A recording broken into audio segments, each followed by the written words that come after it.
Allahumma shalli wa sallim wa barik ala sayyidina Muhammadinil Fatihi lima ughliqa wal khatimi lima sabaqa wan nasiril haqqi bil haqqi wal hadi ila siratikal mustaqim sallallahu alaihi wa ala alihi wa ashabihi haqqa qadarihi wa miqdarihil azim.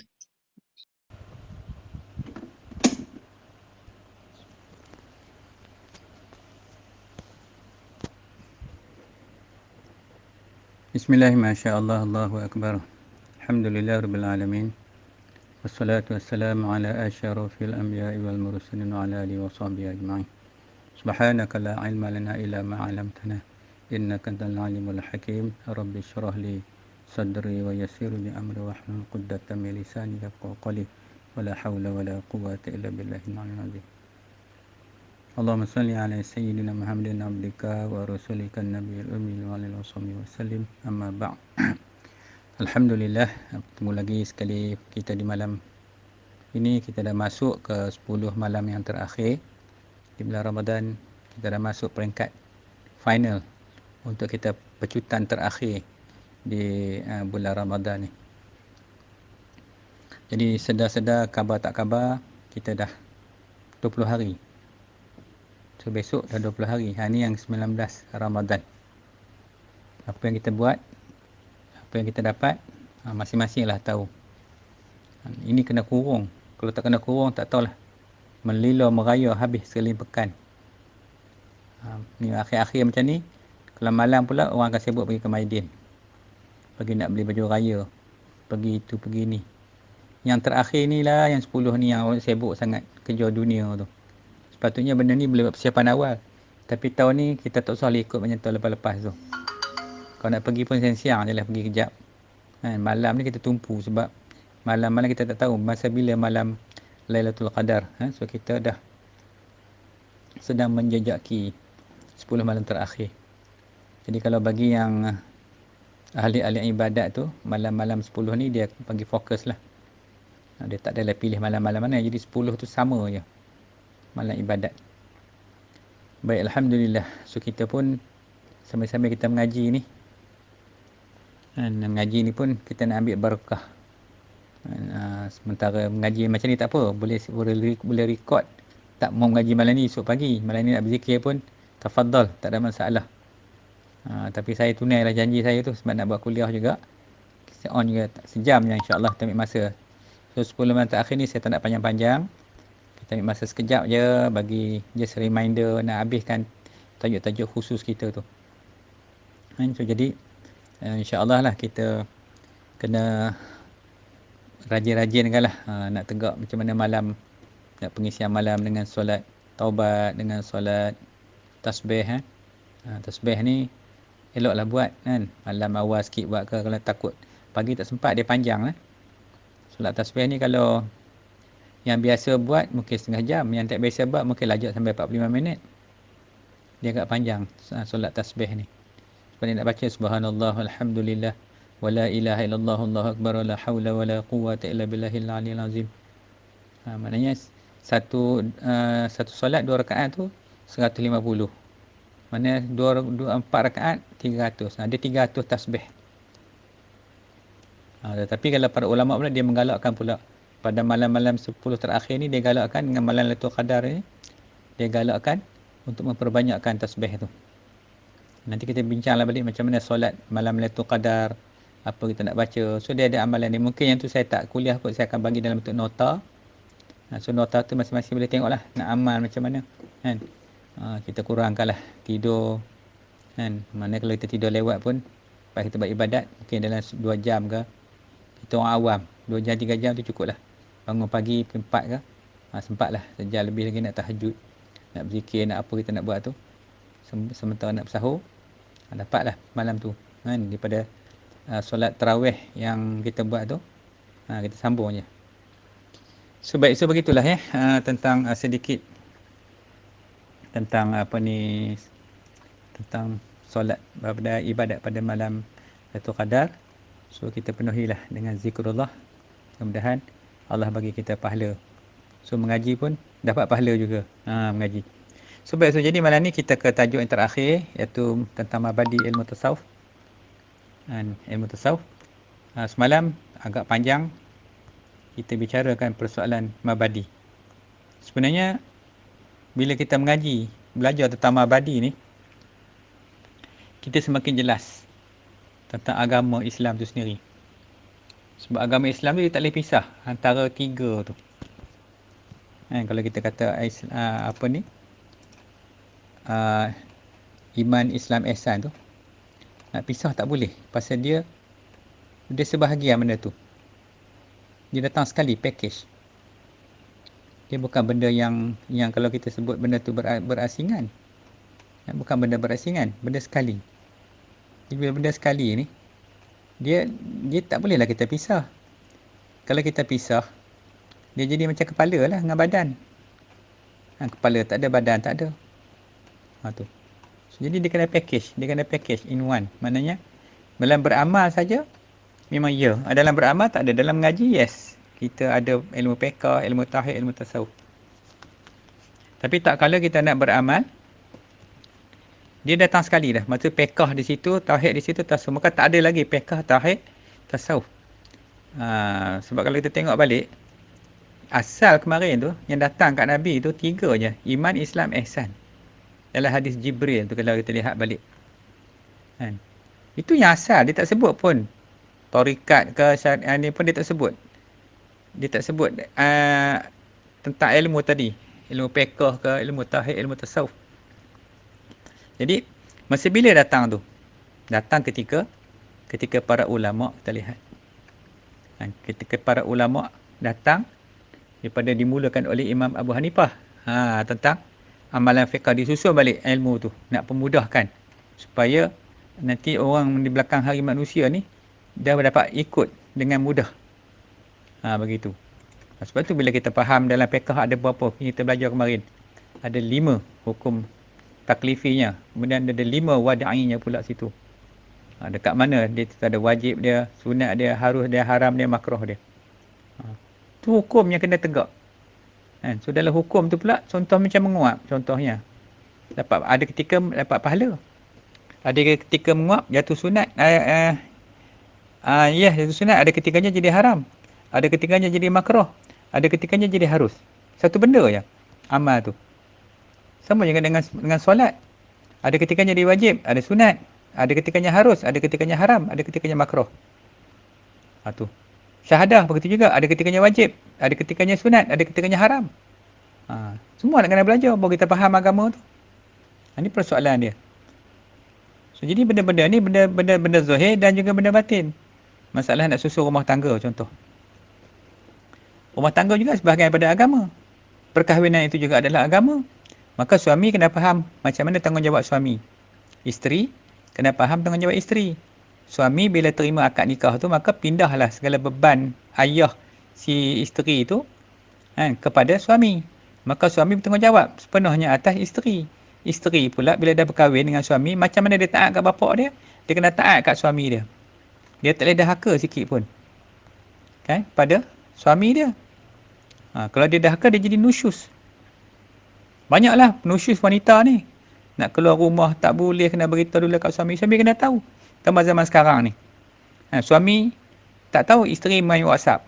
Suami main FB. Dalam FB buka-buka, jumpalah kawan-kawan lama. Start chatting. Chatting. Naik semangat lama balik. Mula dah. Bila sonok dengan kawan-kawan yang lama-lama dulu, dah mula terabai tanggungjawab dengan suami. Dah tak peduli kat suami dah.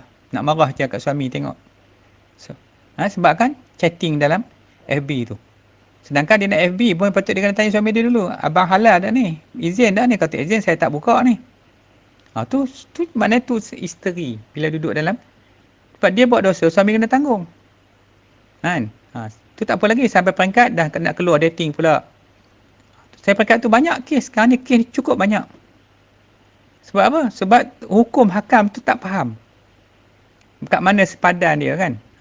Maka berlakulah nusyus. Wanita nusyus ni hukum dia berat.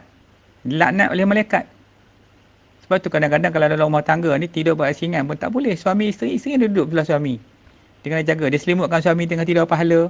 Jadi dia dengan suami ni pahala banyak. Itulah pahala dia. Tapi bila dia tak ada abaikan benda tu, dia tak layan lah. Dia tengok, buat apa dah, lantak lah. Maka berdosa dah, jadi haram. Bila haram, malaikat akan laknat. Selagi dia tak taubat, tak minta ampun pada suami, maka kena laknat lah. Sembahyang, puasa apa pun, duk kena laknat situ dengan malaikat. Ni nusyus. Ni persoalan hukum hakam. Sebab tu bila kita mengaji, orang perempuan ni kalau dia mengaji betul-betul, dia taat sungguh-sungguh. Itu semalam yang saya sebut kata rijalullah tu. Lelaki Allah tu. Itu wanita yang taat kepada Allah. Dia ikut sungguh. Maka dia bukan lagi perempuan, dia lelaki. Sebab keberanian dia tu. Dalam menegakkan akan hukum hakam Allah SWT.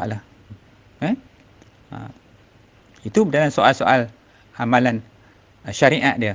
Begitu juga bila dia masuk dalam persoalan tauhid, mengenal akan Allah Ta'ala. Persoalan tasawuf yang kita ada belajar ni. Jadi tauhid, fiqh, tasawuf.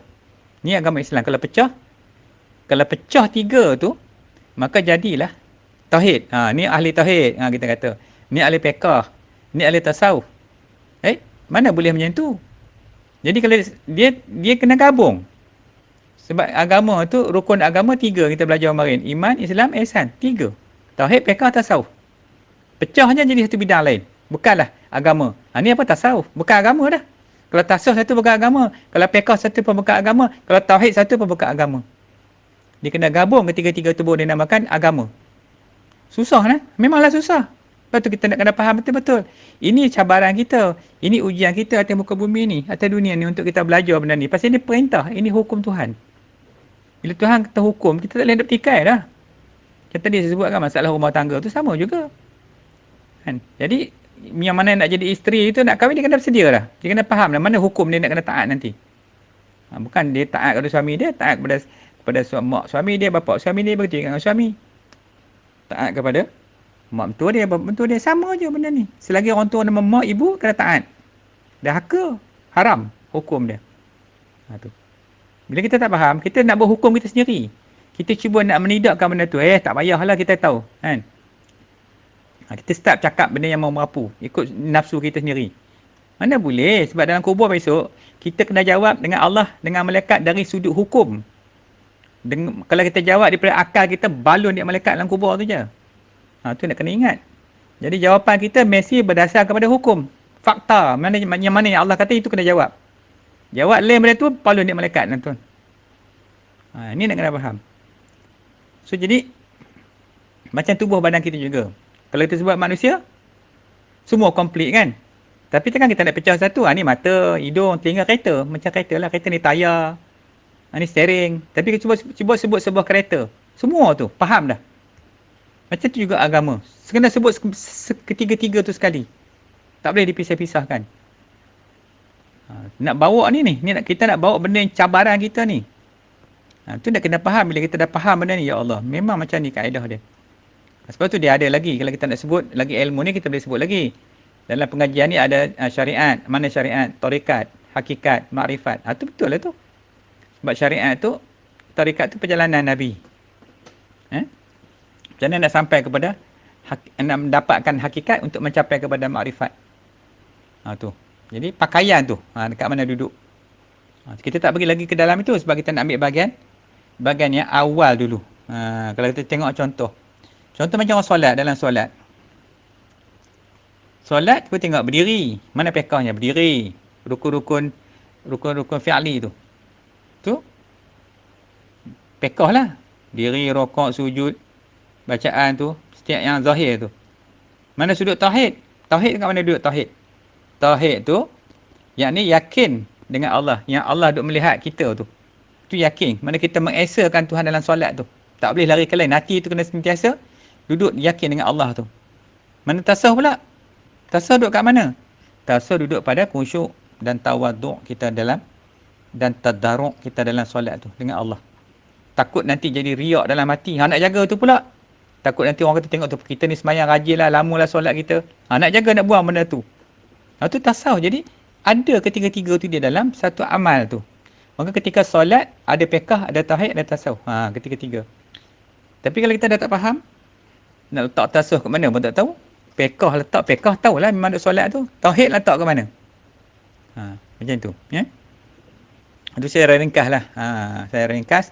Jadi bila kita dah mula nak mula beramal ni, dah faham ilmu ni, mudah sikit nak bercakap. Jadi kita akan gabungkan ketiga-tiga tu. Dalam pembelajaran memang kita asingkan. Bukan maksud asing tu tak gabung, tak, cuma nak mudah faham. Macam ni keadaan fiqh dia. Tauhidnya begini, tauhidnya begini. Jadi mudah kita susun. Jadi bila kita beramal dalam sama ada dalam hidup rumah tangga kita ke, di luar rumah tangga ke, dengan kawan-kawan ke, kat pejabat ke, di luar ke, kat masyarakat, kita dah boleh susun dah nak jaga hati kawan macam mana. Tak boleh cakap baik, kurang-kurang hajar dengan kawan-kawan. Walaupun kawan cakap elok-elok. Kalau dalam rumah tangga macam mana? Suami hormat isteri, isteri hormat suami. Sama-sama hormat. Selesai masalah. Kan? Tapi beban tu duduk pada suami. Sebab suami akan tanggung segala dosa pahala anak bini dia. Beban tu. Jadi anak bini kena faham lah. Maka anak bini kena jagalah supaya bapak ni tak tertanggung dosa anak-anak dengan bini ni. Kan? Sebab beban tu di atas kepala bapak. Anak dosa dia, mak dosa dia, isteri. Tapi sampai kat suami, dia, semua tu dia ambil ke dia. Bubuh atas kepala dia belaka. Tu. Tu yang kalau anak perempuan kahwin cepat tu supaya tak beban bapak tu. Lepas tu tinggal di rumah isteri. Adalah anak 2-3 orang. Nak jaga tu pula. Selesai tu tinggal 2 orang lah. Hak dua ni kadang-kadang pun haru juga. Tak boleh juga. Tambah zaman sekarang nak jadi zaman moden. Nak kena ada FB. Nak kena ada WhatsApp. Kalau bekerja tak apa. Ni sekadar nak sonok-sonok. Nak kenalkan kawan. Nak recall kawan-kawan lama. Penyakit dia banyak. Bila cari balik benda-benda macam tu, dia jumpa benda pelik-pelik dalam tu. Sebab platform tu, FB ni platform Dajjal. Dia memang buat untuk jahanamkan manusia. Tidak kita nak jumpa kawan tak boleh kan? Kalau jumpa kawan, kalau jadi elok tak apa. Yang tu pun dah ada beranak pinak dia, cucu dah. Yang ni pun, tu pun masih lagi ingat nostalgia yang dulu-dulu punya. Duk bawa juga. Sedangkan benda tu dah selesai. Kita dah kahwin apa semua dah habis dah. Tutup bab tu. Dia korek juga. Korek juga nak cari dengan kawan juga. Lama-lama jumpalah benda-benda yang pelik-pelik lah sekali. Mulalah huru-hara rumah tangga dah. Dah start tu, duk main tu. Duk sonok tu, duk chatting tu. Ni satu lagi benda-benda yang dibawa oleh Dajjal. Yang kena ingat. Seperti bila kita duduk dalam hukum makan, kena ingat Allah. Ingat, tengah-tengah duduk chatting, mati kan macam mana? Tambah wanita, perempuan, isteri, dia lagi berat kan. Nusyus tu senang sangat berlaku dalam kehidupan rumah tangga tu kan. So dia kena faham mana nak duduk. Takkanlah dulu boleh elok je. Sekarang semenjak dapat WFB ni ada perangai lain. Jadi perubahan tu kadang-kadang berlaku, kita nampak. So ini yang kadang-kadang kita tak perasan keasyikan tu. Baik. So macam itulah lebih kurang kita nak bagi faham agama ni. Kenapa nak kena ada sampai mengaji syariat, taurikat, hakikat, marifat. Bukan benda salah, tak salah. Benda ni benda betul. Kita tak faham. Tapi insya-Allah pelan-pelan nanti kita mengaji, kita pergi jelas benda tu. Kita duduk elok pada tempat yang Allah dan Rasul tu. Wallahu a'lam. Baik, alhamdulillah. So jadi pada mazhab ni saya sentuh sikit malam ni. Sebelum kita nak closing tentang mabadi ni.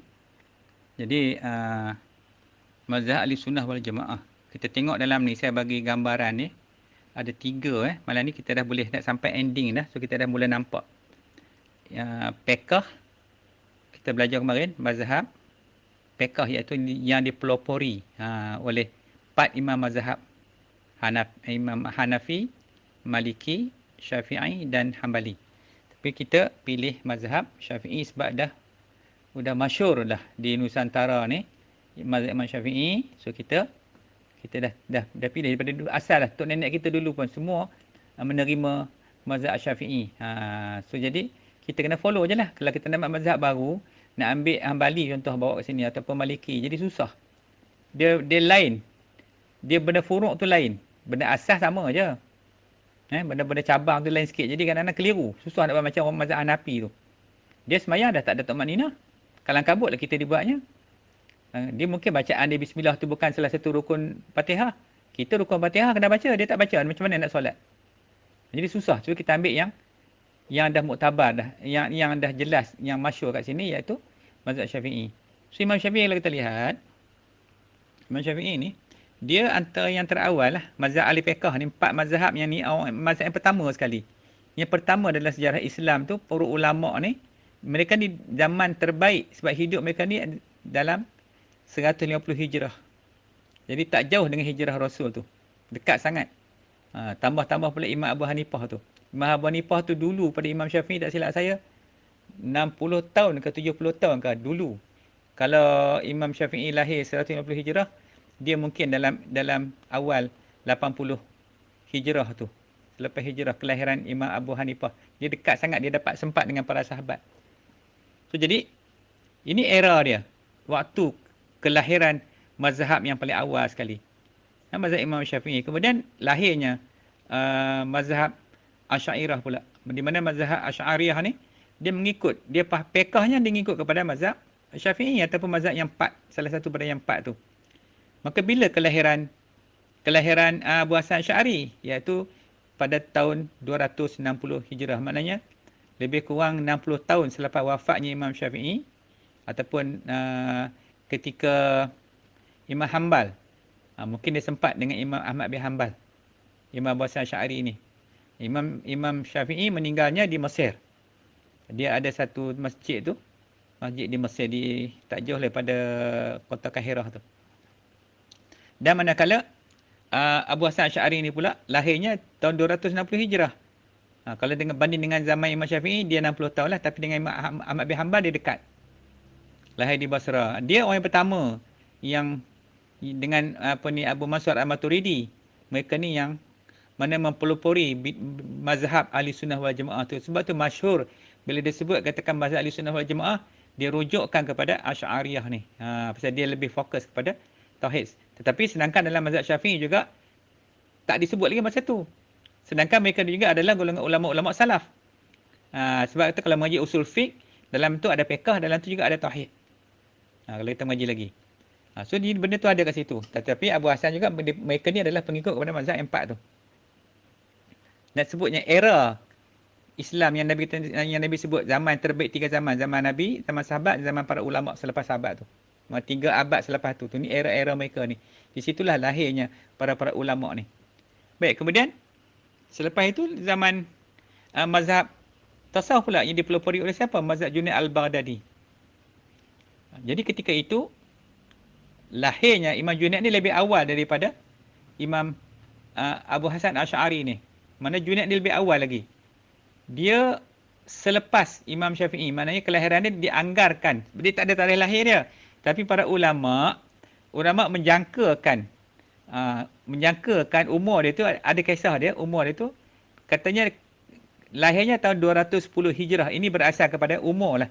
Mungkin dalam 70 tahun, 60 tahun itu dia orang anggarkan gitu. Maknanya dia selepas kepada Imam Syafi'i. Tapi mereka ni berada di Baghdad. Baghdad. Dan wafatnya itu ketika 298. Masa tu mungkin sekali dengan Abu Hasan Asy'ari. Dan Abu Hasan Asy'ari juga ketika itu lahir di Basra dan meninggal di Baghdad. Manakala Junaid meninggal di Baghdad. Ada makam dia di kota Baghdad. Banyak di Baghdad sejarah ulama-ulama ni. Masa tu Baghdad ni kota ilmu. Kota ilmu. So di situ maka bermulanya mazhab tasawuf tu oleh Junaid Al-Baghdadi ketika di Baghdad. Maknanya dia wafat 298. Hebat cerita Junaid ni. Akhir dia ketika kewafatan dia tu, datang para sahabat dia, datang duk tanya dia macam-macam lah pasal semayang. Dia nak semayang juga, kaki bengkak. Nak berdiri juga solat.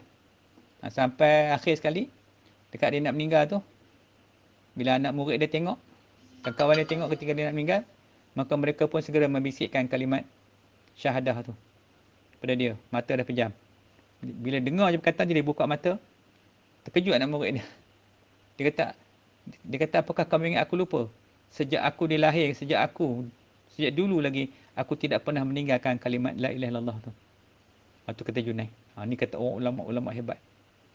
Ni kalau kita baca sejarah dia, tu saya kata buka sejarah dia baca. Kita nak kenal orang-orang tokoh-tokoh mazhab ni, kita kena belajar, kena kenal dia. Saya tak cerita habis kan. Panjang, tak sempat benda lain. So saya cerita ringkas-ringkas je. Kemudian rojoklah, carilah. Dalam Google ke apa, banyak kisah-kisah tentang imam-imam mazhab ni. So yang ni yang tiga ni. Yang lain boleh tak? Boleh. Lepas tu mazhab Syafi'i siapa lagi yang masyhur? Macam Imam Nawawi. Tu contoh. Dekat kita Imam Nawawi tu. Kemudian mazhab tauhid ramai lagi ulama-ulama lain, ada Syekh Ramli. Kemudian syekh-syekh yang ulama-ulama tauhid yang lain. Kalau kita ada kitab-kitab kita belajar tu. Begitu juga dengan mazhab tasawuf. Ada lagi ulama lain. Selain daripada Junaid ni pengasas, pelopor dia. Kemudian datangnya Al-Ghazali. Al-Ghazali itu lebih kurang dalam 150 tahun kot selepas tu. Datang dia. Kemudian datang pula Syekh Abdul Qadir Jalani. 500 tahun. Tahun hijrah selepas pada Rasul. Maknanya dia jarak dengan Junaid ni dalam 220 tahun gitulah. Jarak dengan Junaid. So mereka ni adalah ulama-ulama yang hebat-hebat yang membawa pahaman-pahaman fiqh tauhid tasawuf ni sampailah kepada kita hari ni. Mereka dah susun dah cantik. Kalau kita mengaji pun kita nampak jelas. Oh, inilah dia orang tokoh-tokoh yang bawa sampai kita ni. Kalau tak ada mereka ni, kita tak tahu nak letak kat mana. Mungkin kita hanyut dalam kesesatan. Okay dah? Boleh faham tak? Macam tu. Kan? So, seronok lah bila kita dah jelas, dah faham. Oh, inilah imam-imam dia. Baru kita tahu. Macam mana kita nak. Tetapi seperti sebut tadi, ini dari segi pembelajaran, segi pengajian. Manakala bila kita sampai peringkat beramal, kita nak solat, nak beribadat, nak puasa, nak apa, masa tu dah tak ada lagi dah. Fiqh tauhid tasawuf dah duduk sekali dah. Dah 3 in 1. Dari segi amalan dia. Serentak berlaku. Bukan berasingan. Kalau berasingan kita masih belum menggabung, belum melengkapi akan makna Islam tu sendiri. Sebab rukun Islam tu 3. Fiqh tauhid tasawuf. Iman, Islam, ihsan. Jadi kita tak gabung 3 tu, kita pisahkan, kita hanya ambil fiqh je. Maka tasawuf tak ada, tauhid tak ada, bukan agama lagi. Tu dah bukan agama nama dia. Agama kena gabung, kena duduk sekali. Apa boleh nama agama? Payahlah ustaz macam ni, Allah. Payahlah ustaz nak faham. Ya tak apa. Mengaji, nama apa mengaji? Mengaji. Saya pun susah juga sebenarnya bercakap macam ni. Nak bercakap berdepan tak boleh. Bercakap depan ni, depan laptop ni je, depan komputer ni bercakap. Cakap seorang-seorang. Jadi kalau berdepan senang kita tulis macam ni. Tapi tak apa. Sebagai panduan ada jadilah. Daripada jahil langsung, tak kerti langsung. Dulu mungkin dia duduk tempat mana? Dulu hak mula-mula kat mana duduk? Duduk Jahil Murakab. Jahil Murakab tu teruk lah tu. Tapi tak apalah, lah ni dah keluar dah. Pasal apa? Dah mula faham dah. Kalau dulu langsung tak tahu. Apa benda ahli sunnah pun tak tahu. Orang nak cakap ahli sunnah ni benda ni, ahli sunnah ni. Bila mengaji ni, oh ni kata ahli sunnah. Tak. Tanyalah admin yang dalam grup ni kan. Dia orang tu macam tu lah. Daripada tak reti sampai sekarang ni dah mula faham dah. Semua tu. Jadi nak kena mengaji, nak kena bagi faham baik-baik. So kita tak boleh tinggal ketiga-tiga ni. Sebab tu bila senang-senang, ada masa bulan Ramadan ni, kan? Bagilah hadiah Fatihah, sumailah hadrati ruh. Kata kepada hadiah Fatihah pada apa? Imam Muhammad bin Idris yang lagi Syafi'i, Al-Fatihah. Kita bagi hadiah kepada dia sebab dia. Kemudian bagi hadiah Fatihah kepada Abu Hasan Asy'ari, kemudian bagi hadiah Fatihah kepada Junaid Al-Baghdadi. Kita ingat. Kita ingat mereka ni kan, kita kenang mereka ni supaya sekurang-kurangnya besok di akhirat besok bila Allah tanya apakah kamu ni ikut mazhab mana? Imam Syafi'i. Ya, aku ikut Imam Syafi'i. Allah tanya Imam Syafi'i, wahai Imam Syafi'i, kamu kenalkah dia orang ni? Memang dia selalu bagi hadiah Fatihah kat aku. Dia ikut mazhab aku. Betul lah tu. Maka terselamat kita di akhirat besok sebab mereka ni adalah yang memberi syafaat. Ulama-ulama ni kelebihan di akhirat besok, Allah bagi peluang pada dia memberi syafaat kepada pengikut-pengikut dia. Jadi kalau yang tak ada mazhab, siapa nak beri syafaat pada dia? Dia sendiri nak beri syafaat. Dia tu siapa? 1,400 lebih daripada jauh daripada mazhab. Nak beri syafaat ke dia sendiri.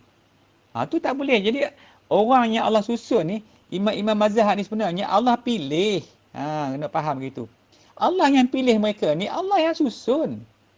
Bukan kita susun, bukan dia susun sendiri. Imam Syafi'i itu Tuhan yang pilih. Hebat tak ada Imam Syafi'i itu ketika dia mengaji dengan Imam Malik ya. Dia miskin. Dia ada tulis dengan Elio dia tetap kat tangan dia. Bayangkan kalau mengaji kuliah 2 jam. Imam Malik duduk syarah tu. Imam Malik tengok dah, dia perasan ni. Malik habis kuliah, Malik tanya dia. Apa yang kamu buat? Aku sudah menulis apa yang kamu cakap tadi. Kata Imam Malik, dia nak uji tengok. Baik, baca balik apa yang aku cakap tadi. Imam Syafi'i boleh baca satu perkataan yang dicakap oleh Imam Malik.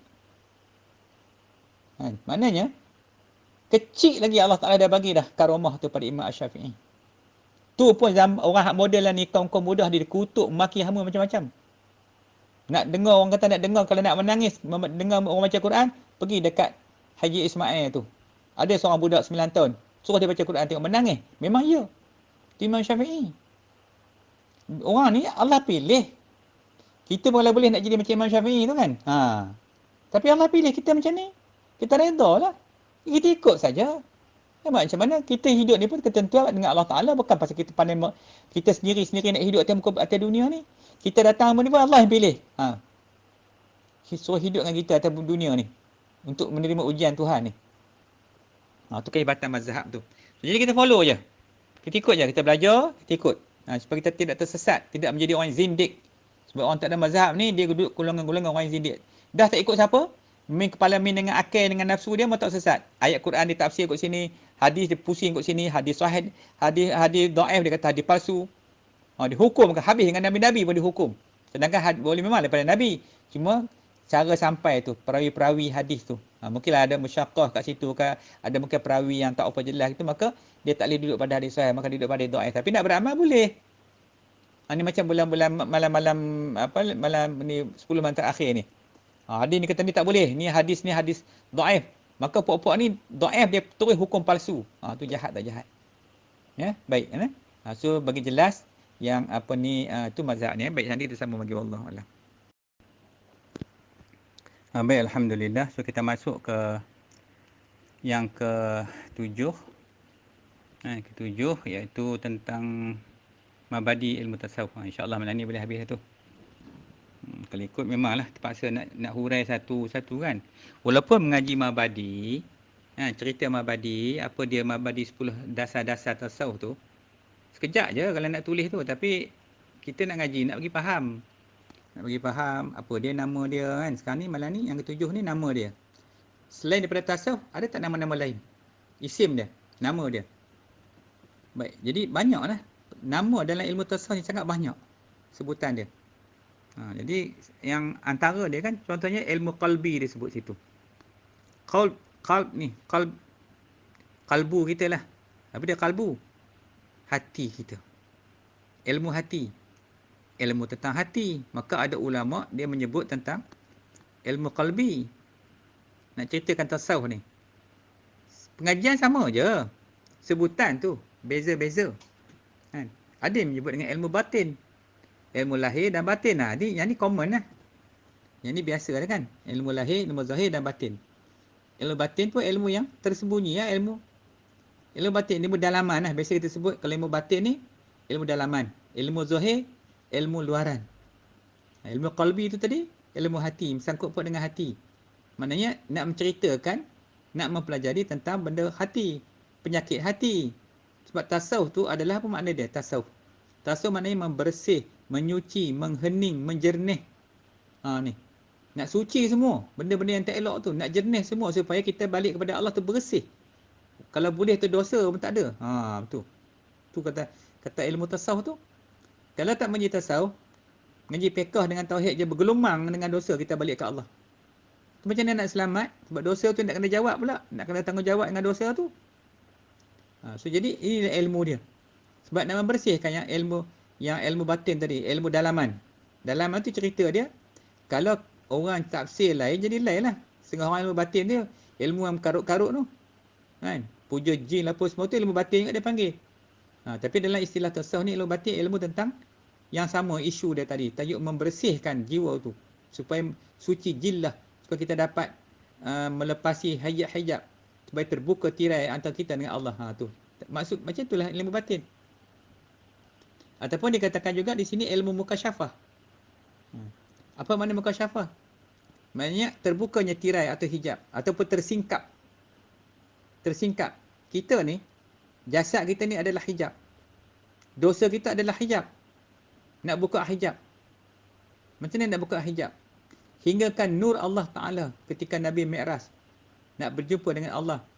Jadi Allah hantar kepada Nabi siapa dia? Raf. Sejenis kenderaan awan hijau. Sebab Nabi terpaksa melalui 70,000 hijab daripada nur Allah untuk sampai kepada Allah. Tu dah naik ke atas dah tu. Nabi dah naik ke satu alam dah. Jadi daripada situ Nabi tak sebut dia pergi ke mana. Tapi dia cerita dalam kitab tu, Nabi menempuhi 70,000 hijab. Nak sampai kepada Allah. Kita pun macam tu juga.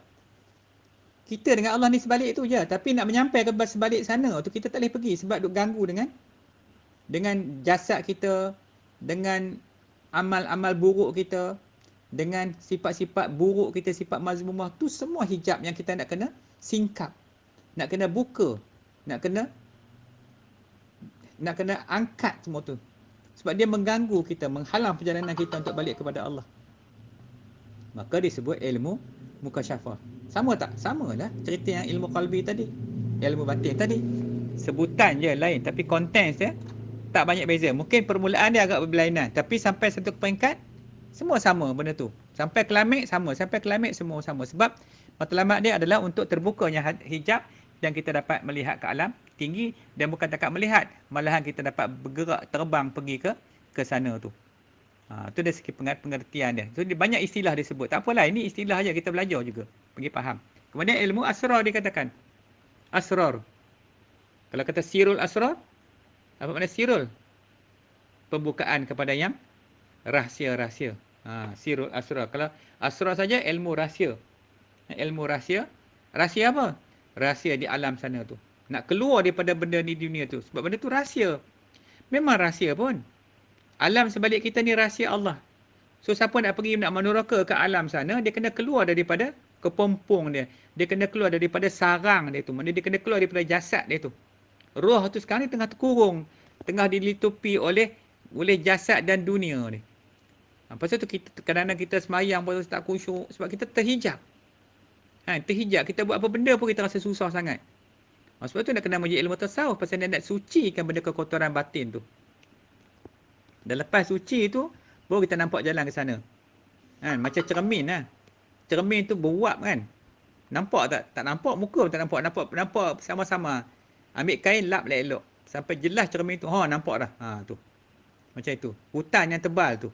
Nak pergi balik sana tak nampak. Terpaksa tebas dulu. Tebas. Dah sejam nebas dah. Sampai sana tengok.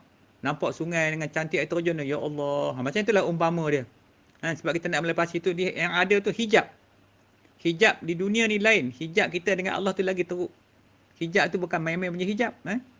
Baik, kemudian disebut ilmu laduni. Min ladunna. Ilmu laduni ni, yang ni sama juga. Yang ni ilmu terus dari Allah tanpa belajar.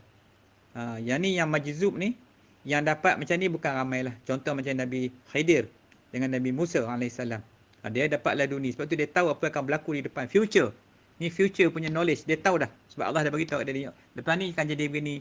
Tapi ghalibnya, ilmu macam ni, orang yang mencapai darjat kewalian tu, ataupun awliya, mereka ni memang duduk ke tempat situ. Dia nampak dah, dia tengok dai kita, dia boleh baca dah. Ahli syurga atau ahli neraka. Tertulis dah kat dai kita tu. Sebab tu dai tak boleh tutup.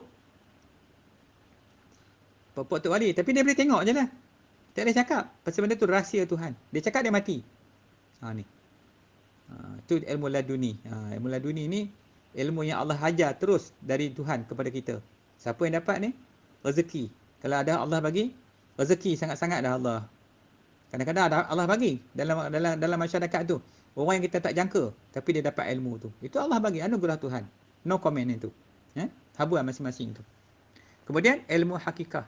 Hakikat lah. Ilmu hakikat ni dia punya hakiki dia. Apa dia? Contents hakiki sebenarnya. Yang katakan ilmu ni sebenarnya apa? Itu hakikat disebut. Dia juga ilmu ni. Ilmu hakikat ni memang kalau mengaji tasawuf ni selalu disebut lah. Syariat, tarikat, hakikat, makrifat. Macam tu. Kemudian lagi ilmu zauqi. Zauq ni rasa man lam yazuk lam yadri. Barang siapa merasai, baru dia tahulah apa benda. Macam contoh nak makan pisang macam mana. Rasa pisang ni macam mana rasa pisang ni? Tak boleh tengok. Buah dalam mulut tu, sedapnya pisang ni. Cuba kamu cerita tengok macam mana sedap pisang ni. Nak cerita macam mana? Benda zauq. Benda rasa bukanlah cerita.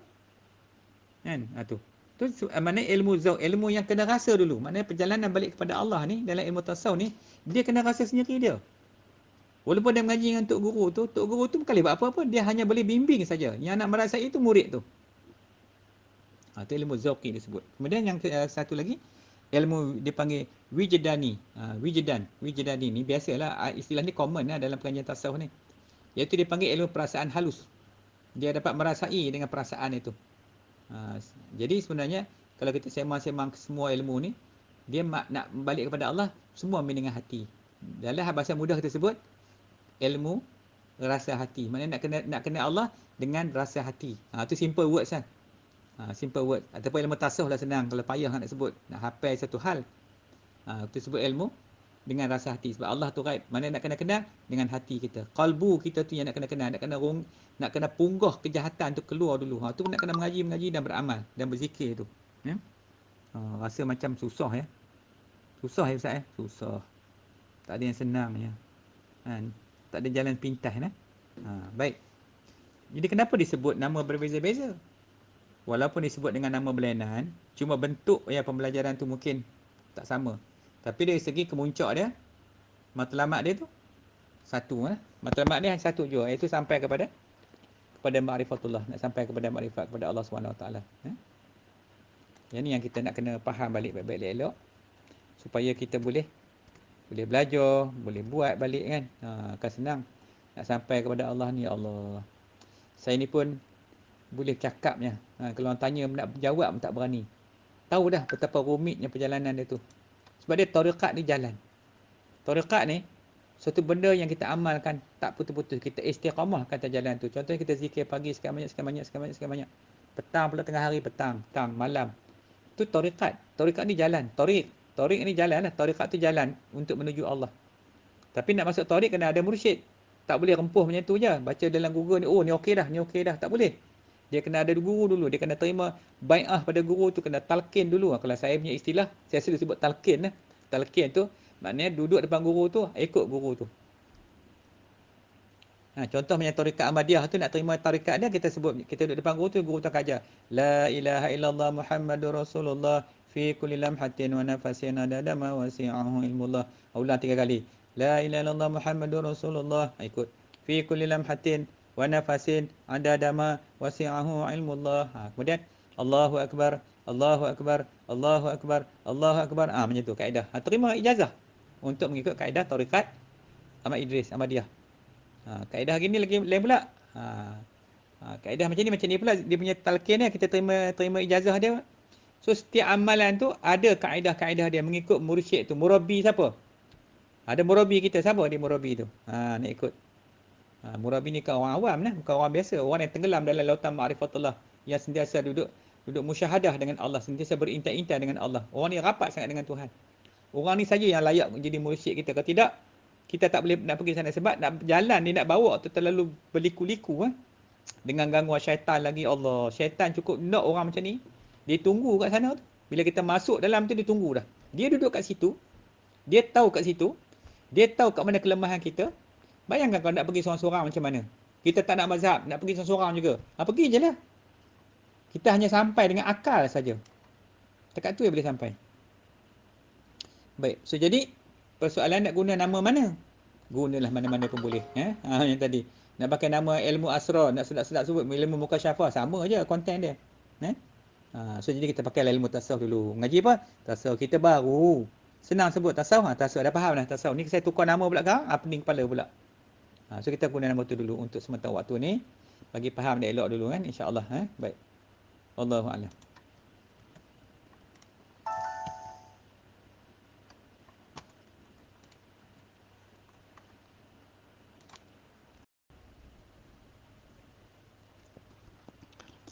Alhamdulillah. Baik, kita sambung lagi sikit. Ada lagi 2-3 lagi nak habis dah. Jadi kat mana sumber rujukan ilmu tasawuf ni? Ni dia istimbat. Nak ambil istimbat hukum tu, sumber tu. Istimdad bukan istimbat, istimdad. Istimdad tu sumber, dasar ilmu tu nak rujuk kat mana. Baik, jadi ilmu tasawuf ni sebenarnya yang kita bincang tu bersumberkan Al-Quran, Al-Hadis dan para ulama sufi yang amalan mereka telah mencapai darjat atau martabat yang boleh diterima kata-kata dan pendapat mereka tu. Siapa dia? Yakni wali mursyid. Orang-orang macam ni dia memang makam ni macam kata Imam Syafi'i contohnya. Itu semua orang-orang yang pangkat wali-wali Allah semua tu. Kan? Walaupun mereka imam mazhab, lagi hebat sebenarnya. Kedudukan imam mazhab ni tu lagi hebat lagi. Kan? Para sahabat juga adalah para awliya sebenarnya. Selain pada Nabi, ni nak faham. Selain pada Nabi, awliya ataupun wali samalah. Jadi kalau kita kata Nabi tu 4 perkara yang baik. Kalau tengok kan, Nabi ketika kecil dia bagi irhas. Irhas ni ketika Nabi belum diangkat menjadi Rasul lagi. Maknanya perkara yang mencari bagi adat. Contohnya macam Nabi Muhammad berjalan, dipayung oleh awan. Nabi begitu, dia berjalan, awan payung dia. Duduk sebelah batu-batu bercakap dengan dia. Tu dipanggil irhas. Irhas ni setelah datang diangkat menjadi Rasul, jadi irhas tak ada lagi dah. Maka diganti dengan mukjizat. Mana mukjizat ni pada Nabi. Apa dia mukjizat Nabi? Al-Quranul Karim. Al-Hadis Nabi itu adalah mukjizat Nabi. Yang lain-lain masa Nabi hidup banyaklah. Ketika perang, air tak ada, Nabi suruh minum. Keluar air kot celah-celah jari Nabi. Sahabat makan, minum air situ sampai hilang dahaga. Itu mukjizat Nabi. Itu kelebihan Nabi. Itu mukjizat yang lain. Yang ni sebenarnya yang Quran, yang paling besar tu adalah Al-Quran dan Al-Hadis Nabi tu. Kemudian, habis Nabi wafat, dah tak ada lagi dah. Tak ada lagi dah mukjizat. Yang tinggal adalah karamah dipanggil. Karamatul awliya. Karamah para awliya. Selain daripada Nabi, sahabat-sahabat Nabi tengok macam Abu Bakar, Umar, Osman, Ali tu semua apa-apa awliya belaka. So mereka ni ada karamah dia sendiri. Karamah ni benda yang mencari bagi adat yang tak masuk akal. Kalau lah ni orang sebut apa? Oh, berjalan atas air contoh, boleh terbang sana sini, boleh raib, tetap sampai kat sini. Jenis macam itulah. Tapi sebenarnya karamah yang sebenarnya, karamah bukanlah. Itu jin boleh buat. Tengok karamah Imam Syafi'i. Mazhab dia sampai hari ni orang pakai. Karamah Abu Hasan Asy'ari. Karamah Junaid Al-Baghdadi. Sampai akhir ni, sampai ke ni. Ni orang ikut lagi mazhab dia kata. Itulah karamah. Lepas tu disebut-sebut nama mereka tu. Tak putus-putus sebut. Siang malam sebut nama mereka ni. Itu karamah. Tu dia punya, dia panggil apa nama ni? Nama-nama yang baik. Kalau kita sebut situ. Manakib dia panggil. Manakib ni tentang sebutan yang baik. Sebut cerita pasal kehebatan ulama'-ulama' ni. Para-para awliya' ni. Jadi mereka ni dah dipercayai dah. Pangkat kedudukan mereka ni tinggi di sisi Allah. Kan? Dengan hafalan hadisnya yang beratus ribu. Qurannya, hukum hakam lain. Allah, Masya Allah. Tu. Jadi, dan sementara itu mereka juga adalah merupakan ulama' pewaris Nabi. Yang Nabi sebut al-ulama' warasatil anbiya' tu ulama' waris Nabi. Jadi pewaris Nabi dia membawa apa yang Rasulullah bawa. Perangai pun dia bawa sekali. Sebab ulama' waris Nabi dia tak mewarisi reta pesaka lah. Dia tak bawa reta duit ringgit kita mai apa kan macam korun tu. Dia bawa ilmu tu dia bawa. Bagi kat kita. Itulah penyelamat kita di akhirat besok. Ni para wali mursyid ni daripada ulama'-ulama' pewaris Nabi. So tak boleh main-main dengan orang ni. Nabi boleh sebut kalau siapa kasih kepada ulama' ni seperti macam dia kasih kat aku. Siapa benci kat ulama' ni macam dia benci kat aku. Jadi orang moden lah ni yang duk cela, duk kutuk Imam Syafi'i, duk kutuk Imam Abu Hasan Asy'ari, duk kutuk Junaid macam-macam. Kutuk ni ya Allah. Tapi kata kamu orang ulama, kata kamu orang agama. Orang agama ni dia tak kata orang. Betul Nabi sebut antara fitnah akhir zaman apabila orang-orang kemudian maki hama, menghina, mengutuk orang-orang yang dulu-dulu. Inilah berlaku sekarang ni. Semua tak puas hati. Kata macam-macam. Beramal mazhab Syafi'i ini salah, sesat lah, kunut tak betul lah. Habis. Kita kena jadi mangsa kutukan. Sedangkan benda tu daripada para ulama'. Baik. So itu. Di sumber dia. Quran dan hadis. Nanti kita belajar. Kita jumpalah satu-satu. Ini cuma sekadar kita nak tahu mana dia tempat rujukan ilmu tasawuf ni. Baik. Yang kesembilannya. Hukum. Apa hukum mempelajari ilmu tasawuf? Hukum mengaji adalah fardu ain. Fardu ain atas setiap mukallaf. Kalau tak mengaji ilmu tasawuf, agama kita tak lengkap. Islam kita tak lengkap. Bukan takat fiqh aja kita mengaji. Mengaji fiqh, kaki ada sebelah. Badan tak ada, kepala tak ada. Mengaji tauhid, ada badan, kepala tak ada. Mengaji tasawuf, baru ada kepala, ada badan. Baru boleh panggil manusia. Kalau tidak nak panggil apa? Hantu, jin. Nak panggil apa? Dah badan tak cukup, tak sempurna. Macam itu. So jadi, hukum mengaji tasawuf ni fardu ain. Jangan bila masalahnya mak bapak sendiri duk marah ke anak, jangan mengaji tasawuf ni sesat. Orang kata sesat. Orang kata sesat. Yang mak pun tak mengaji, pak pun tak mengaji, dia hukum dah sesat. Mengajilah dulu. Duk tuduh macam-macam. Ni tambah zaman fitnah sekarang ni. Walhal benda tu kena mengaji. Kalau tidak, kalau tak mengaji ilmu tasawuf, macam mana nak kenal Tuhan? Fiqh, tauhid, kita kenal Tuhan tapi pada akal. Kita menggunakan kaedah hukum akal untuk kenal Tuhan. Tapi, bila kita mengaji ilmu tasawuf, kita dah tak pakai akal dah. Sebab akal tak boleh bawa kita sampai kepada makrifah yang tinggi. Pagi terbukanya hijab tu kena masuk ilmu tasawuf. Roh tu, nur roh tu nak kena pergi. Dia yang kenal Tuhan. Asal-asal dulu pun masa di alam lahut tu pun, bila Allah tanya, alastu birabbikum? Qalu bala syahidna. Allah tanya kat roh kita tu, bukankah aku ni Tuhan kamu? Semua kita jawab serentak. Syahidna. Bala kita kata. Benar. Kami bersaksi engkau Tuhan kami. Maknanya ruh kita yang ada kat kita ni, kita ni, dah kenal dah Tuhan. Cuma bila Allah uji kita, Allah campak dalam jasad anasir tanah, air, api, angin ni, maka kita dah terhijab daripada Allah Ta'ala. Dah tak kenal macam mana Tuhan dah. Kena mengaji balik. Kan? Jadi nak kena mengaji balik, nak suruh mengaji benda ni lah, yang 3 ilmu ni. Bila kita mengaji sampai fiqh selesai, tauhid selesai, masuk tasawuf. Masa ni lah kat tasawuf ni lah kena ikut akhlak Nabi. Kau nak balik. Nak kena buang pangai-pangai dunia, jin setan punya pangai kena buang habis. Hak 10 sifat mazmumah tu kena buang dulu. Pasal kat situ terletaknya kufur dan maksiat. Kena duduk atas tempat mahmudah. Sebab pada tempat mahmudah tu adanya iman dan taat. Rukun tasawuf kan ada 2. Puji satu, keji satu. Keji itu yang 10, yang jahat tu. Segala sombong, ujub, takabur, riak, apa semua tu, hubbud dunia semua tu. Itu yang keji. Manakala yang puji itu iman dan taat. Syukur, reda, qanaah, berasa syukur kepada Allah, reda, sabar, itu semua. Maka dekat situlah, di tempat sifat mahmudah itulah terletaknya iman dan taat. Jadi kalau kita nak balik kepada Allah, kita kena tinggal yang tu, kena keluar daripada yang jahat tu. Minaz zulumati ilan nur. Sebab tu kena minta tolong kat Allah. Sebab Allah tu wali. Allah penolong orang yang beriman. Mengeluarkan daripada zulmat kepada hidayah, kepada cahaya petunjuk Allah. Maknanya kena Tuhan. Sebab bila kita kenal Tuhan, orang sama juga macam manusia. Kalau kita kenal dengan dia, minta apa pun senang dapat. Cuba tak kenal dengan dia, pergi-pergi bang. Boleh tak saya nak buat projek macam ni? Hang siapa ni?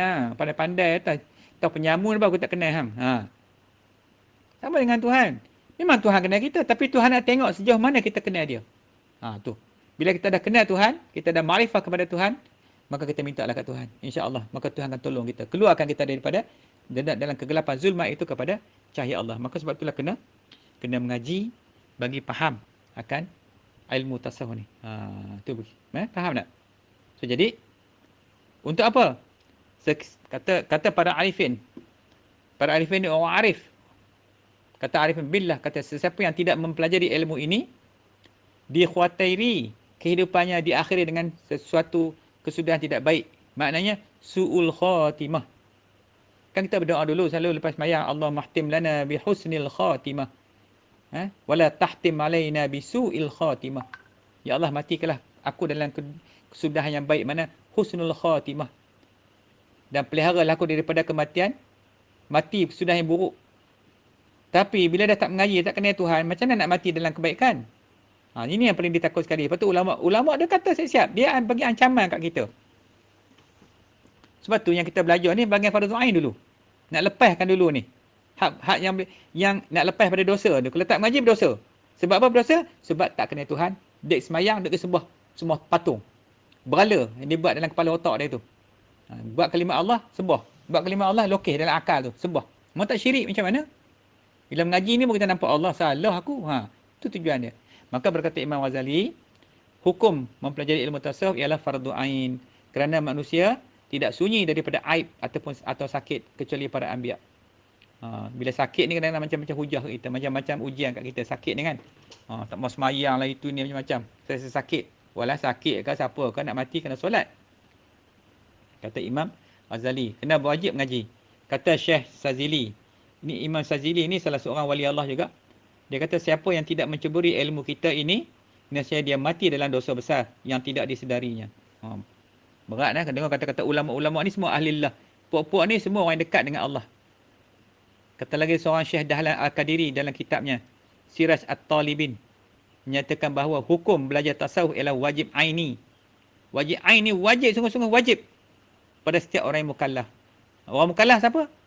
Orang mukallaf iaitu yang ada penglihatan, yang ada pendengaran. Mereka ni yang mendengar dan melihat. Maknanya orang mukallaf, orang yang ada mata boleh tengok, orang yang ada telinga boleh mendengar. Ni mukallaf. Maka siapa yang ada mata dan telinga dan sampai umur akhir balik, maka jadi wajiblah hati dia belajar akan ilmu tasawuf ini. Habis macam mana kita dah lama tak belajar ni? Tak tahu lah, saya bukan tukang hukum. Nak tanya hukum ni macam mana? Nak jawab kita pun tak tahu. Tapi belajarlah. Ada peluang-peluang boleh belajar ilmu ni, kita belajarlah pelan-pelan sampai kita faham. Sampai kita faham tu. So jadi insya-Allah ambil iktibar malam ni, kita perjelaskan. Okey, ni yang ke-8. Yang ke-9, Apa yang ke-9 ni? Yang ke-9 tentang apa ni, mabadi ni, mabadi yang ke-9 ni. Baik, wallahu a'lam.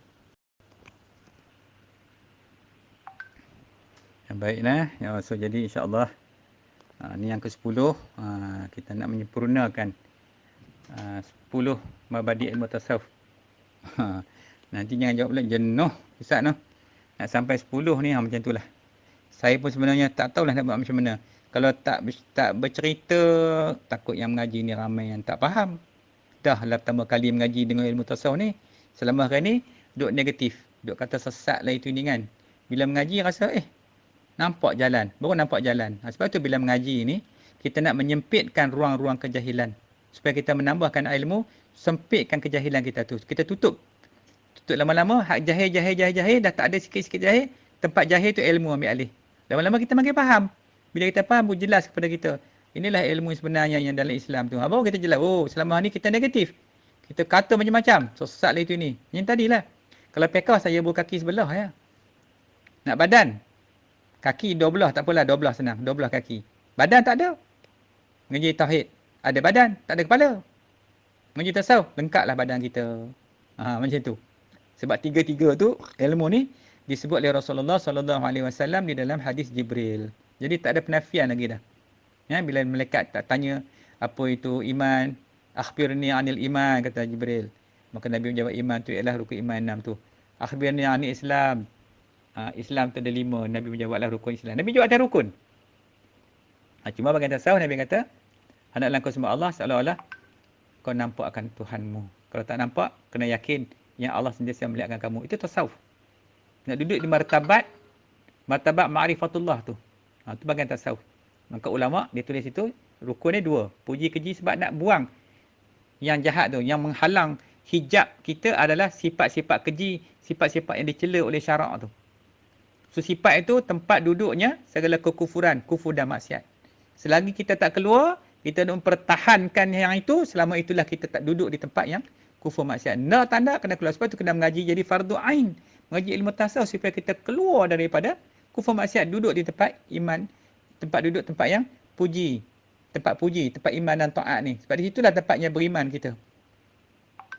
So jadi yang ke-10 apa dia? Masail dia, persoalan dia. Masalah dia.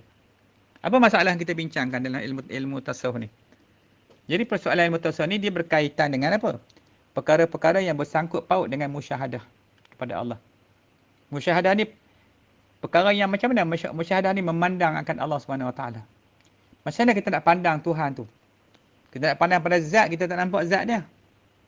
Yang kita nampak sifat dia. Sifat Allah apa? Al-wujud contohnya. Al-qidam, al-baqa, al-mukhalafatuhu ta'ala al-hawadis. Tu yang 20 tu. Qiyamuhu binafsihi ta'ala. Wahdaniyah, qudrah, iradah, ilmu, hayat, sama' basar. Kaunu qadiran, kaunu muridan, apa semua tu. Ada 20. Yang kita nampak sifat dia. Kita nak kena tahu, Allah bersifat dengan wujud. Memang Tuhan ada dah. Bila adanya Tuhan? Ada sejak azali lagi. Apa tanda adanya Tuhan? Baru alam ini. Macam tu.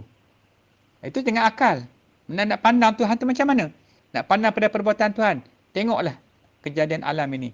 COVID-19. Siapa punya kerja? Semua perbuatan Tuhan. Kita yang bergerak ni, semua perbuatan Tuhan. Yang lidah nak bercakap. Kalau tak ada perbuatan Tuhan, mati kita. Keras keluar lidah. Kepala nak pusing, tak boleh dah. Sebab semua pergerakan tu adalah dengan kudrat dan iradat Allah Ta'ala. Kehendak dan kekuasaan dia. Dia nak kita bergerak. Jari jemari kita ni. Kalau dia tak gerak, mati kita. Orang mati tengok. Dah Allah tarik semua nikmat tu. Habis tempoh kamu hidup. Tapi dia mati cuma jasad. Roh hidup. Roh dibawa balik tempat letak di dalam alam barzakh. Roh di sana menunggu kepada bangkitnya hari kiamat untuk diuji dan sebagainya. Jadi ini perkara yang kita belajar. Bukan kata main-main benda ni. Nak yakin kita kepada Allah. Jadi segala makam yang kita belajar, pangkat dan darajat yang Allah bagi kita muka bumi ni kat kita, dan segala keadaan golongan arifin dan solihin daripada ahli tasawuf dan juga pangkat makam. Beza sampai Allah sebut makam ni satu tingkatan makam antara orang yang jahil dengan orang berilmu. Berapa tingkatan makam dia. Satu makam tu bukan dekat jarak dia. Kalau ni sebuah alam tu boleh jalan, boleh ratus tahun kalau terbang pun nak sampai. Tu darjat antara orang yang jahil dengan orang alim ni berilmu. Beza pangkat dia. Pangkat tu bukan kita minta. Allah yang kurnia. Bila kita sampai Bila kita beramal, Allah angkat kita naik, Allah letak di tempat yang mulia tu. Baik, itu contohlah antara kita belajar. Ini persoalan-persoalan ataupun masalah masalah. Masail ni masalah lah. Dia ada satu kitab yang saya pernah mengaji dalam kitab ni, nama dia Masail. Dia panggil Masail. Masail al-Muhtadi fi li ikhwanil mubtadi. Masail al-Muhtadi li ikhwanil mubtadi. Nama kitab ni. Masail al-Muhtadi li ikhwanil mubtadi. Nama kitab ni. Kitab kecil lah. Beberapa masalah yang menunjuki bagi saudara-saudara yang baru belajar. Nah, tu cerita orang yang baru belajar, dia baca kitab ni. Yang mengajar ni Tok Guru Hikam. Terkejut juga saya bila pergi cari kedai kitab tu. Lah, kenapa nipis benda buku ni, kitab ni? Kitab Jawi. Tak apalah, minggu depan bawa lah kitab tu, pakak bawa lah beli. Sebelum tu dah habis dah Hikam, dah khatam dah Hikam tu. Dah masuk 10 tahun tu khatam. Hikam sekali mengaji 10 tahun. Khatam dah Hikam tu. Lepas tu beli, Tok Guru kata pergi cari kitab tu, insya-Allah kita mengajar. Jadi mengajilah, belilah kitab tu. Soalan pertama, dia huraian masail ya. Apa itu masail? 2 minggu turut-turut duk tak habis lagi. Duk cerita apa dia masail ni. Allah kata patutlah Tok Guru. Kita ni baca sekali lalu je masalah ni. Rupanya bukan. Apa kan dia katakan masail tu? Contoh dia. Memanglah rumit sebenarnya. Kalau mengaji pun kita nampak benda yang disebut oleh ulama' ni kan. Maksud dia masail ni iaitu masalah yang mendapat hidayah daripada Allah Subhanahu Wa Taala. Masalah ni yang kita belajar ni, masalah ni dapat hidayah pula. Pasal apa? Pasal kita rungkaikan masalah ni sehingga terbuka. Itu dipanggil musyahadah, sehingga terbukanya, tersingkapnya hijab antara kita dengan Allah. Tu bila ilmu tu kita rungkai, terselaklah, tersingkaplah, terangkatlah hijab yang kita tak nampak selama hari ni. Mata hati itu terbuka sehingga kita dapat memandang di alam yang tinggi tu. Masa tu dia tak peduli ke dunia dah. Dia nampak betapa indahnya bila dia balik ke tempat asal dia. Rupanya tempat rumah tangga kita ni, tempat asal kita di alam lahut ni, tak boleh nak cakap terlalu indahnya. Bukan sekali dunia, mungkin 70 kali lebih hebat, lebih indah lagi daripada dunia ni. Sebab tu Allah tak bagi orang Islam ni senang sangat. Betul Nabi kata, kalau dunia ni bernilai lah sebesar sayap nyamuk, pasti Allah bagi kesenangan pada orang Islam. Kalau dunia ni bernilai besar sayap nyamuk, ni sampai besar sayap nyamuk pun tak ada nilai. Nyamuk kena main-main. Kalau tengok sayap nyamuk, jangan pandang nyamuk tu kecil. Nyamuk tu lah yang menyebabkan Namrud tu sampai makan otak Namrud tu. Kalau kita enlargekan sayap nyamuk, kita tengok memang hebat sayap nyamuk tu.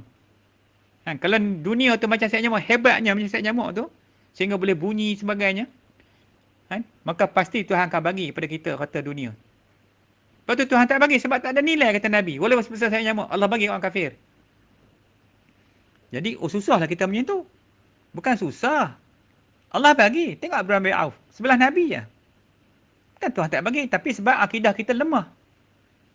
Akidah kita lemah sehingga bila kita cari sikit dunia, kita dah kasih pada dunia dah. Dah terlupa ke Tuhan yang memberi harta tu. Bila kita senang, kita sombong bongkok. Tunjuk kereta akan hari, Daimler lah, Bentley lah, duk cerita dalam FB akan hari pasal kekayaan dia. Tu masalahnya kalau bagi. Tak sedar diri. Padahal yang bagi tu Tuhan. Tuhan nak uji je, bukan Tuhan sayang pun kat kita. Kalau Tuhan sayang kat kita, dia tak bagi kekayaan macam tu. Dia tahu boleh hancur manusia ni.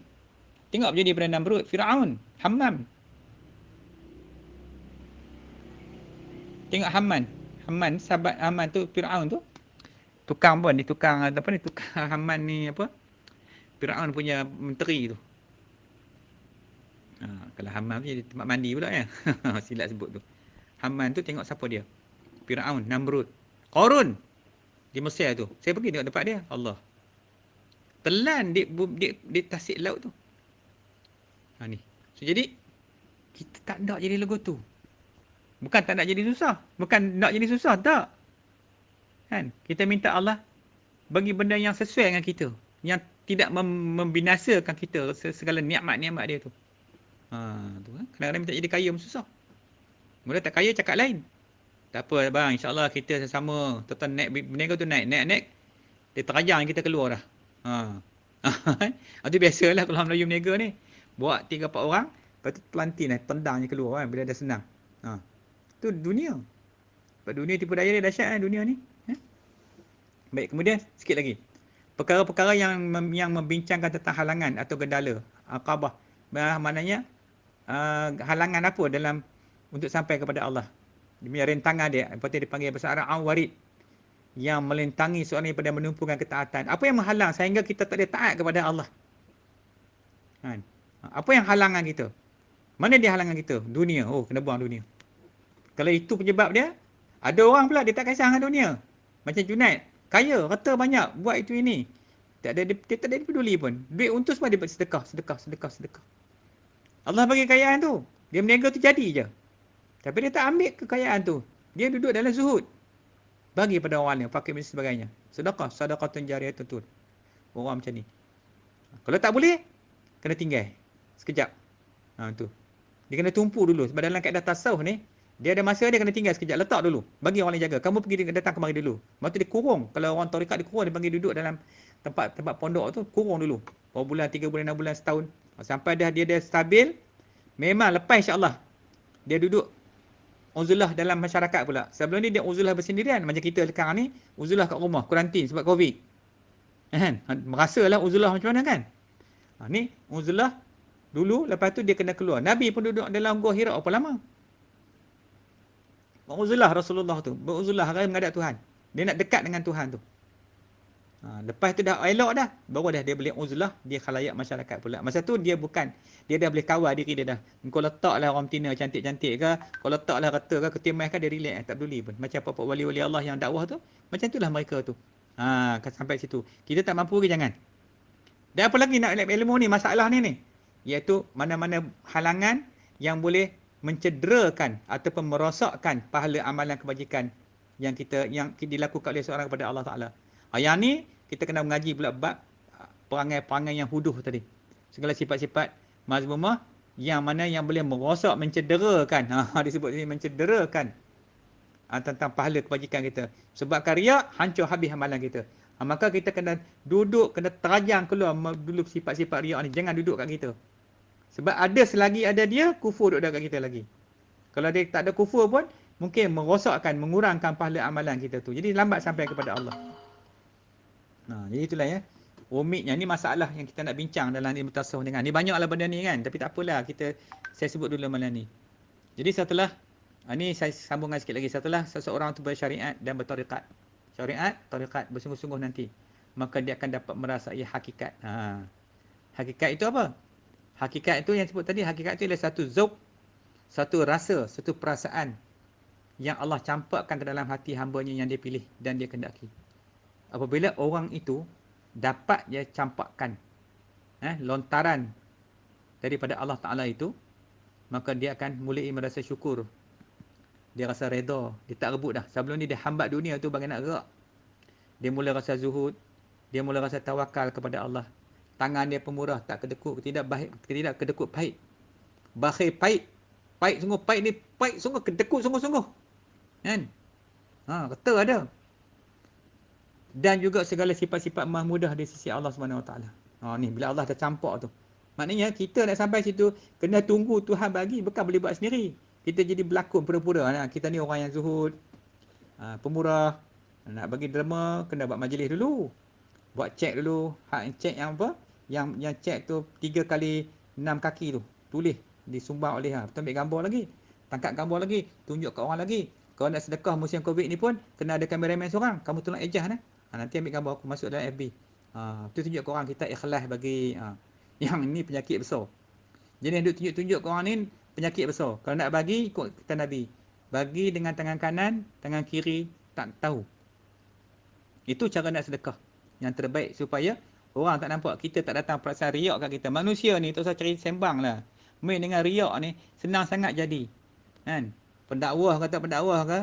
Sebab tu susah nak buat. Sebab tu kalau nak buat amal ibadat, nak sedekah, jangan duk tunjuk-tunjuk ke orang. Dia je bagi-bagi. Kalau boleh bagi seorang bagi. Sampai orang tu bagi, makcik, ni saya nak sedekah ni, macam ni kan. Harap-harap makcik terimalah. Macam diam-diam je, betul dah. Ni tak, adik, tolong ambil kamera adik. Orang tua tu dah tak larat, ketar-ketar pegang berat-berat tu. Bergambar pula, saja nak simpan dalam file kononnya. Padahal dah tunjuk ke orang. Balik orang post habis. Satu dunia tengok, bagi beras. Berapa duit yang hari tu yang bagi sedekah, tahun lain tak nak bagi pun. Nak tunggu bulan puasa balik esok nak bagi. So jadi gitu. So jadi Allah letakkan ke dalam hatinya rasa tenang setenang-tenangnya dan aman sedamai-damainya. Jiwanya tidak boleh dicacatkan dengan perubahan suasana keliling. Maknanya buatlah apa pun dia tetap berpegang dengan Allah Subhanahu Wa Taala. Inilah orang yang hasil makrifah dia kepada Allah. Bila dia sampai kepada Allah, maka dia dapatlah segala kelebihan-kelebihan yang Allah bagi ni. Baik, itu yang ke-10. Jadi saya rasa yang habis tu, yang ke-10 tu yang last sekali lah. Ada last satu lagi slide yang terakhir malam ni. Okey, sampai sini dulu, wallahu a'lam.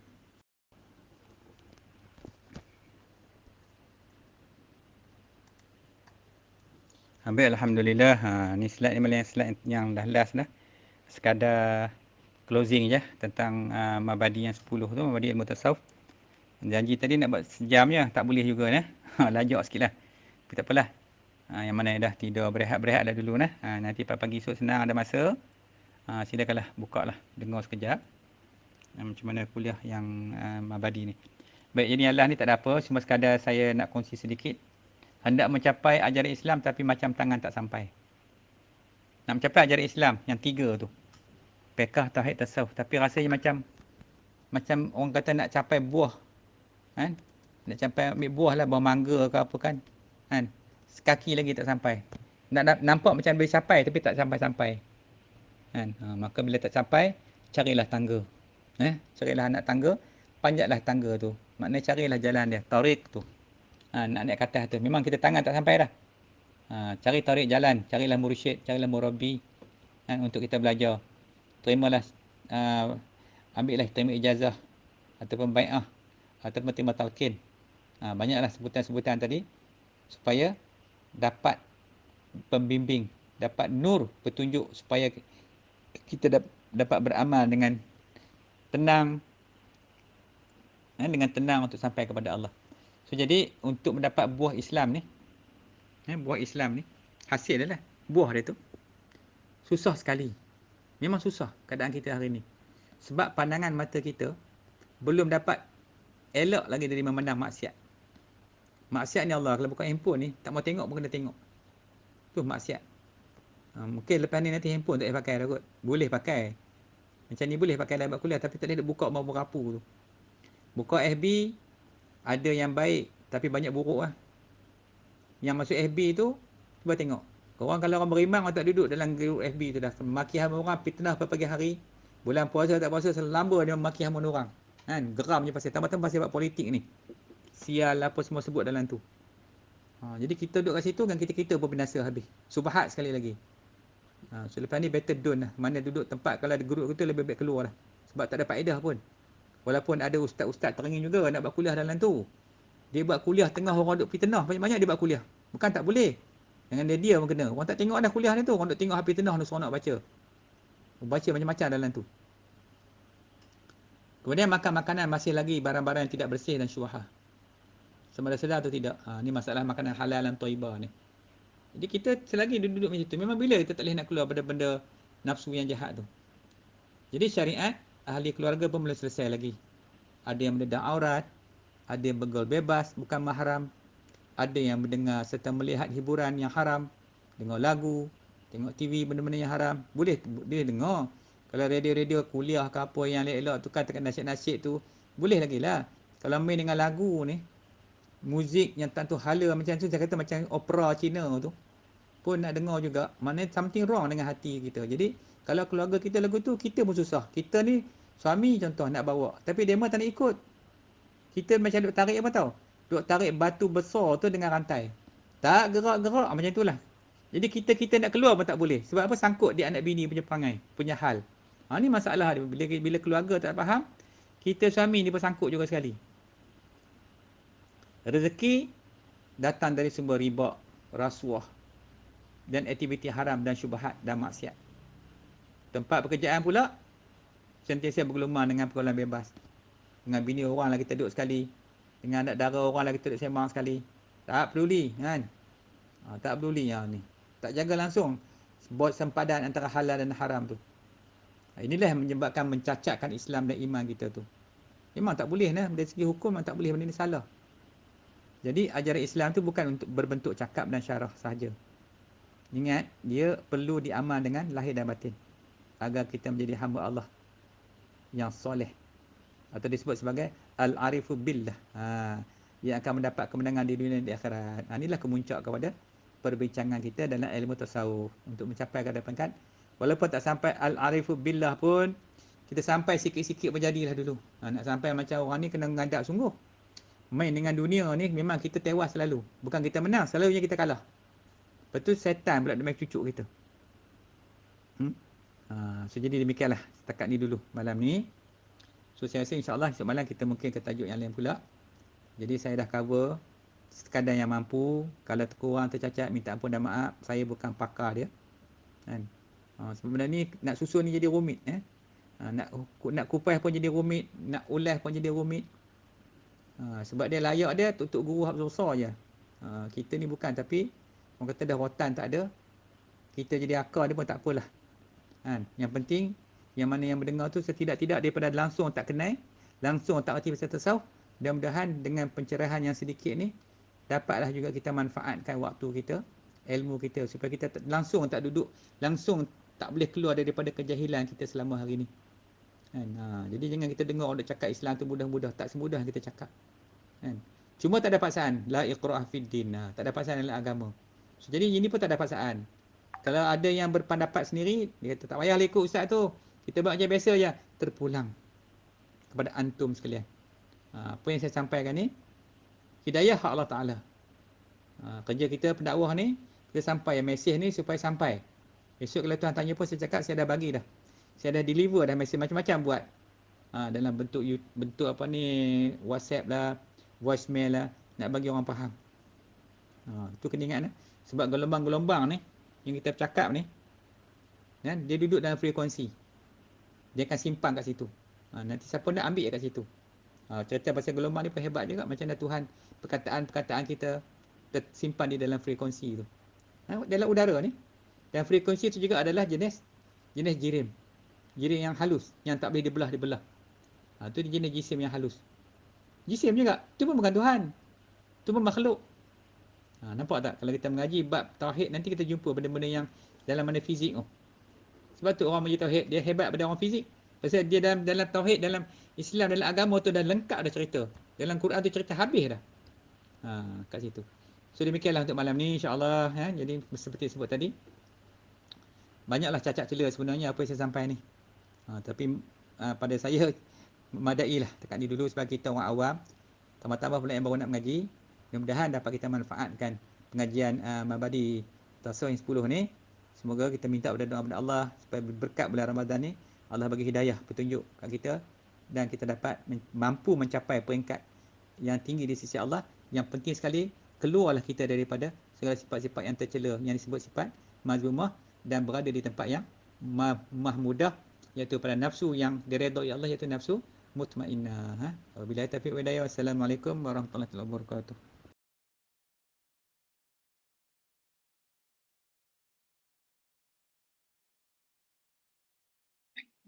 Allahumma shalli wa sallim wa barik ala sayyidina Muhammadinil Fatihi lima ughliqa wal khatimi lima sabaqa wan nasiril haqqi bil haqqi wal hadi ila siratikal mustaqim sallallahu alaihi wa ala alihi wa ashabihi haqqa qadarihi wa miqdarihil azim.